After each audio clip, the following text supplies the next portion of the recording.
हिंद दोस्तों, नमस्कार। स्वागत है आपका अपना यूट्यूब चैनल एकेएम की पाठशाला पर। तो आज हम लोग चर्चा करने वाले हैं क्लास 8 के विज्ञान, जो कि पाठ आप देख पा रहे हैं यहाँ पर। ये पाठ है 13, ठीक है।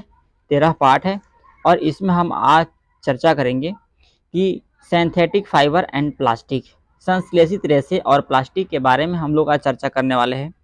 तो पूरा वीडियो विस्तार से है, तो वीडियो के अंत तक बने रहिएगा। और यदि चैनल पर नए होंगे तो चैनल को सब्सक्राइब कर लीजिएगा और बेल आइकन घंटी को ज़रूर दबा लीजिएगा, ताकि मैं जब भी वीडियो अपलोड करूं तो सबसे पहले नोटिफिकेशन आपके पास पहुंचे। तो साथियों, आज यहाँ पर हम लोग बात करने वाले हैं सिंथेटिक फाइबर, यानी सबसे पहले हम लोग फाइबर की बात करेंगे, ठीक है। ये है रेशा, ठीक है। ये क्या है? एक रेशा है। आखिर रेशा किसको कहते हैं, इसके बाद हम लोग उसकी प्रकार के बारे में जानेंगे और उसके विस्तार के बारे में धीरे धीरे अध्ययन करेंगे। तो रेशा होता क्या है, आखिर रेशा किसको कहेंगे? तो कपड़े की सबसे छोटी इकाई जिसको हम लोग धागा बोलते हैं, और धागा की सबसे छोटी इकाई को हम लोग रेशा कहते हैं, ठीक है। इस प्रकार से इतना बड़ा मान लीजिए कपड़ा है, तो कपड़ा ये जो बनता है ये छोटे छोटे धागों से बनता है, और जो धागा बनता है ये छोटे छोटे रेशे से बनते हैं, उसी को हम लोग बोलते हैं रेशा बोलते हैं। यानी धागा की सबसे छोटी इकाई को क्या बोला जाता है? रेशा बोला जाता है। क्या बोला जाता है? रेशा बोला जाता है। तो आई होप इस चीज़ को आप समझ गए होंगे। तो चलिए हम लोग देख लेते हैं। आपको तो रेशा याद हो गया होगा कि रेशा किसको कहेंगे, मतलब धागे की सबसे छोटी इकाई को हम लोग रेशा कहते हैं, ओके। अब रेशा दो प्रकार का होता है, ठीक है। एक होता है प्राकृतिक रेशा यानी नेचुरल फाइबर्स, और दूसरा होता है संश्लेषित रेशा यानी सिंथेटिक फाइबर होता है, ठीक है। यानी दो प्रकार के होता है रेशा। एक होता है नेचुरल फाइबर्स और दूसरा का होता है सिंथेटिक फाइबर, ठीक है। अब हम बारी बारी से चर्चा करेंगे। सबसे पहले हम यहाँ चर्चा कर लेते हैं कि आखिर ये जो प्राकृतिक रेशे जो होता है, नेचुरल फाइबर्स जो होता है, वो किसको कहेंगे, है ना। यानी नेचुरल फाइबर किसे कहेंगे, इसके बारे में हम लोग देख लेते हैं, ठीक है। तो देखिए, नेचुरल फाइबर्स जो होता है आपका, वैसे रेशे जो प्राकृतिक से प्राप्त होता है, कहाँ से? प्राकृतिक से प्राप्त होता है, उसको हम लोग बोलते हैं नेचुरल फाइबर्स, ठीक है। ये खासकर जैसे पौधे से और जानवरों से प्राप्त होते हैं, ठीक है। तो उसको हम लोग क्या कहेंगे? प्राकृतिक रेशे कहेंगे, यानी नेचुरल फाइबर्स बोलेंगे, ओके। और इसी तरह से जैसे कि हम लोग सूती हो गया, रेशमी ऊनी हो गया इत्यादि, ये सब क्या है? ये सब आपका प्राकृतिक रेशे हैं, ठीक है, यानी नेचुरल फाइबर्स है, ओके। इसी तरह से हम लोग बात कर लेते हैं, आखिर जो ये मानव संश्लिष्ट रेशे नहीं, संश्लेषित रेशे किसको कहेंगे, यानी सिंथेटिक फाइबर किसको कहेंगे, है ना। तो जो रेशे जो होता है कृत्रिम तरीकों से प्राप्त होता है, यानी प्रयोगशाला में जो कृत्रिम तरीका से प्राप्त होता है, उसको हम लोग बोलते हैं संश्लेषित रेशे बोलते हैं। क्या? संश्लेषित रेशे बोलते हैं। जैसे कि आप देख सकते हैं यहाँ पर नायलॉन हो गया, रेयान हो गया और पॉलिएस्टर हो गया, ये सब क्या है? ये सब आपका संश्लेषित रेशे हैं। तो इस चीज को उम्मीद है कि आप समझ गए होंगे। चलिए अब हम लोग बात कर लेते हैं कि ये संश्लेषित रेशे जो होते हैं, संश्लेषित रेशे क्या है, ठीक है। तो आपको पता होगा कि संश्लेषित रेशे छोटी इकाइयों को जोड़कर बनाई गई एक श्रृंखला है। जिस प्रकार मोतिया के निर्मित मालों में एक समरूप पैटर्न है, उसी प्रकार आप कागज क्लिपों को जोड़कर एक लंबी श्रृंखला बनाते हैं। जिस प्रकार से देखिए, ये है माला, मोती का माला, और ये है कागज का क्लिप। तो ये भी क्या है? ये जो है, जो संश्लेषित रेशे जो हैं, ये खासकर छोटे छोटे टुकड़ों से जोड़ करके ये बनाए तैयार किए जाते हैं। जिस यहाँ देखिए, ये क्या है? मनका। मनका जो बोला जाता है वो फूलों के हार को बोला जाता है। क्या? फूलों के हार को मनका के नाम से जाना जाता है, ठीक है। और ये बिन नंबर में आपको दिख रहा है, ये कागज के क्लिप हैं, जिसको कागज जो है छोटे छोटे कागजों टुकड़ों को जोड़ करके ये बनाया गया है। यहाँ पर आप देख पा रहे होंगे। चलिए अगला हमारा टॉपिक है कि बहुलक। आखिर बहुलक किसको कहेंगे, इसके बारे में हम लोग चर्चा करेंगे, ठीक है। ये बहुलक होता क्या है? तो बहुलक की हम लोग बात कर लें कि छोटी इकाइयां मिलकर एक बड़ी एकल इकाई बनाते हैं, जो बहुलक कहलाती है, ठीक है। मतलब यहाँ पर है कि एक छोटी छोटी चीज़ों मिलकर के एक नए चीज़ का निर्माण करते हैं, ठीक है। जैसे मान लीजिए कि एक छोटा छोटा फूल मिलकर के और एक बड़ा हार का निर्माण करता है तो उसको हम लोग बोला जाता है बहुलक। ठीक है, जब एक छोटे छोटे चीज को मिला करके एक नए चीज का निर्माण होता है, एक बड़ा चीज का निर्माण होता है, तो उसको हम लोग बोलते हैं बहुलक। ठीक है, पॉलीमर का हम लोग यहाँ पर दो भागों में डिवाइड किया गया है, एक पॉली और दूसर का मर। क्या? एक पॉली और दूसर का मर। पॉली का अर्थ होता है, पॉली का अर्थ होता है यहाँ पर ये होता है बहुत। ठीक है, क्या होता है? पॉली का अर्थ बहुत होता है और मर का अर्थ होता है भाग यानी इकाई। ठीक है, यानी जब बहुत से छोटे छोटे इकाइयों से मिल करके एक नए चीज का निर्माण होता है तो उसको हम लोग बोलते हैं पॉलीमर बोलते हैं। क्या? पॉलीमर बोलते हैं, है ना, यानी बहुलक बोलते हैं। तो इसका हम इस तरह से डिफाइन भी कर सकते हैं, जैसे कि छोटे छोटे वस्तुओं से एक बड़े चीज का निर्माण किया जाता है तो उसको हम लोग बोलते हैं पॉलीमर। क्या बोलते हैं उसको? पॉलीमर बोलते हैं, यानी बहुलक बोलते हैं। ठीक है, ओके। तो चलिए, उम्मीद है कि ये चीज़ आपको समझ में आ गया होगा। तो चलिए अगला हमारा टॉपिक जो है, यहाँ पर थोड़ा सा बहुलक के बारे में कुछ टॉपिक है, इसको देख लेते हैं। ये देखिए, ये है आपका कुछ प्राकृतिक रेशे भी बहुलक होते हैं। जैसे कि आप यहाँ पर देख पा रहे होंगे कि बहुलक प्राकृतिक में भी पाए जाते हैं, जैसे कपास एक बहुलक है जिसे सेल्यूलोज कहते हैं। ठीक है, कपास को क्या नाम दिया गया है? सेल्यूलोज के नाम से भी जानते हैं। तो इसको भी आप ध्यान देंगे कि ये भी आपके एग्जाम के लिए बहुत इंपॉर्टेंट है, क्योंकि वहां पर पूछ सकता है कि बहुलक को और किस नाम से जाना जाता है, तो इसका नाम है सेल्यू। इसका आंसर कपास होगा। ठीक है, ठीक है, समझ में आ गया? कपास को सेल्यूलोज के नाम से जाना जाता है, जो बहुलक का ही एक रूप है। नेक्स्ट है आपका संश्लेषित रेशे के प्रकार। ठीक है, क्या है? संश्लेषित रेशे के प्रकार। आखिर संश्लेषित रेशे के प्रकार कितने हैं? तो चलिए हम बारी बारी से चर्चा करते हैं कि आखिर संश्लेषित रेशे के प्रकार है कितने। तो इसमें सबसे पहला है यहाँ पर रेयॉन। ठीक है, अब हम लोग रेयॉन की चर्चा कर लेते हैं। आखिर रेयॉन है क्या?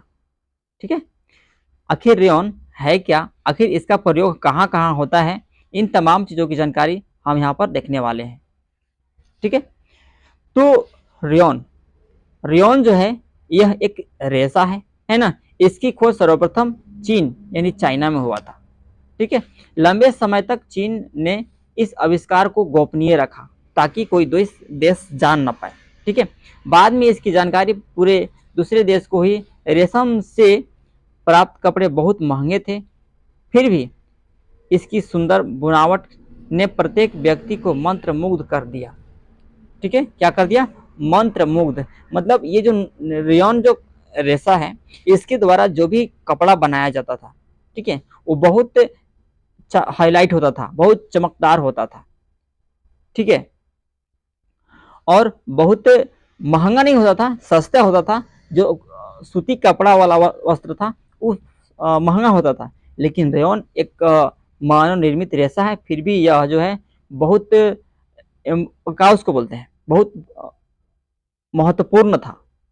ठीक है, इसकी इतनी क्वालिटी थी जो थी वो बहुत अच्छी थी। ठीक है, इसलिए इसको गोपनीय रखा, लेकिन धीरे धीरे धीरे धीरे कुछ दूसरे देशों ने भी उसको जान लिया। ठीक है, रेयॉन कहने का अर्थ तात्पर्य है कि 19वीं शताब्दी के अंत में वैज्ञानिक को रेशम के समान वाले गुण वाले रेशा जो है प्राप्त हो गया था। जिस प्रकार से रेशम के क्वालिटी होता है, गुण होता है, उसी तरह से उसी के जैसा एक और रेशा प्राप्त हो गया था वैज्ञानिक को। 19वीं शताब्दी तक उसका नाम रखा गया रेयान। वैज्ञानिक ने उसका नाम रख दिया, रेयान रख दिया। यह सस्ता भी था और उसकी बुनावट अच्छी थी, क्वालिटी अच्छी थी, चमकदार भी थी। ठीक है, इसीलिए इसको कृत्रिम रेशा कहा गया और इसका नाम रेयॉन भी है। ठीक है, तो रेयॉन जो है किसके जैसा कार्य करता है? वह रेशम रेशे के समान ही इसकी क्वालिटी होती है। ओके, बशर्ते अंतर यह है कि वह रेशम रेशे जो होता है वह एक प्राकृतिक रेशे है। ठीक है, यानी नेचुरल फाइबर्स हैं, जबकि यह जो है यह एक कृत्रिम रेशा है। ओके, रेयॉन जो है यह कृत्रिम रेशा है। यह कब पता चला? यह 19वीं शताब्दी के अंत तक वैज्ञानिक को पता चल गया था कि यह जो एक रेशा जो है रेयॉन, वह रेशम के जैसे ही गुण वाले हैं। ओके, तो इन तमाम चीजों की जानकारी आप आपको समझ में आ गया होगा। अब देखिए इसको तैयार कैसे करते हैं, जो रेयॉन को कैसे तैयार किया जाता है उसके बारे में देखते हैं।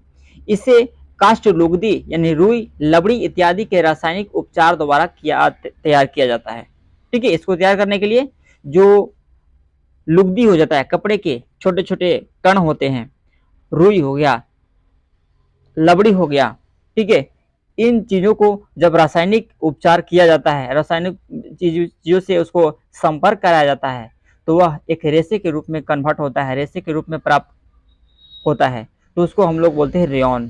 ठीक है, यह काष्ठ लुगदी जिसको रुई या लबड़ी के नाम से जानते हैं, उसी को रासायनिक अभिक्रियाओं द्वारा, रासायनिक प्रक्रियाओं द्वारा बदला जाता है। ठीक है, तो उम्मीद है कि इस चीज को आप समझ गए होंगे। चलिए अब यहाँ हम लोग देखते हैं कि अर्ध संश्लेषित रेशा के बारे में चर्चा कर लेते हैं। ठीक है, क्या अर्ध संश्लेषित रेशा। अब अर्ध संश्लेषित रेशा इसको क्यों कहा गया है ये समझिए। जो प्राकृतिक रेशा जो है, जो रेयॉन रेशा जो है, इसको अर्ध संश्लेषित रेशा क्यों कहा गया है। ठीक है, क्योंकि यह जो है यह कृत्रिम रेशा है, वास्तव में यह एक अर्ध संश्लेषित रेशा है, क्योंकि यह काष्ठ लुगदी से रासायनिक उपचार द्वारा प्राप्त किया जाता है। रेयॉन रेशम से सस्ता होता है, इसे रेशम रेशे के समान ही बुना जा सकता है, इसे विभिन्न प्रकार के रंगों में रंगा जा सकता है। रेयॉन से अनेक प्रकार की वस्तुएं बनाई जा सकती है। रेयॉन के सूती वस्त्र के सामान मिलाकर बिस्तर के चादर उनके साथ मिलाकर के काली या गलीचा बनाई जाती है। समझिएगा अब होता क्या है, क्यों क्यों देखिए सस्ता तो है, रेशम से सस्ता है, लेकिन यह क्वालिटी में अच्छा है। ठीक है, क्या है, क्वालिटी में अच्छा है। यहाँ पर हम लोग चर्चा कर लेंगे कि जो रेयॉन का जो प्रयोग जो होता है, जब रेयॉन को सूती रेशा के साथ मिलाया जाता है तो बिस्तर के चादर तैयार किया जाता है। ठीक है, रेयॉन को सूती रेशा के साथ मिलाया जाता है तो क्या बनता है, चादर बनता है, बिस्तर की चादर बनता है। और जब रेयॉन को ऊन के साथ मिलाया जाता है तो वहां पर कालीन या गलीचा तैयार किया जाता है। कालीन या गलीचा जो तैयार किया जाता है उसमें ऊनी रेशे और ये रेयॉन के रेशे के द्वारा, रेयॉन के रेशे को जो आपस में जब मिलाया जाता है तो वहां पर उससे गलीचा बनाई जाती है। अब हम लोग चर्चा कर लेते हैं नायलॉन की। क्या, नायलॉन की चर्चा कर लेते हैं कि आखिर नायलॉन है क्या। ठीक है, चलिए तो हम लोग बात कर लेते हैं नायलॉन की। ठीक है, नायलॉन की हम लोग बात कर लेते हैं। तो इसका निर्माण जो है 1931 में किया गया। ठीक है, यह एक मानव निर्मित रेशा है। क्या है, यह एक मानव निर्मित रेशा है। यह कोयला, जल, वायु से बनाया गया था सबसे पहले। ठीक है, बिना प्रकृति की सहायता से इसमें कोयला, जल और वायु से बनाया गया था। अतः यह पहला पूर्ण रूप से संश्लेषित रेशा है। ठीक है, क्या है, यह पहला पूर्ण रूप से संश्लेषित रेशा है। और अभी जो हम लोग रेयॉन की हम लोग बात करें तो वह अर्ध संश्लेषित रेशा है। क्यों, क्योंकि यह जो है कुछ प्राकृतिक चीज से और कुछ कृत्रिम चीज से प्रयोग करके और तब वह रेयॉन रेशा की तैयार कराया जाता है। ठीक है, तब रेयॉन रेशा की तैयार किया गया, लेकिन नायलॉन रेशा में ऐसा नहीं है। यह जो पूर्ण रूप से मानव निर्मित रेशा है, इसमें प्राकृतिक का कुछ भागीदारी नहीं है। इसमें कोयला, जल और वायु से यह बनाया गया।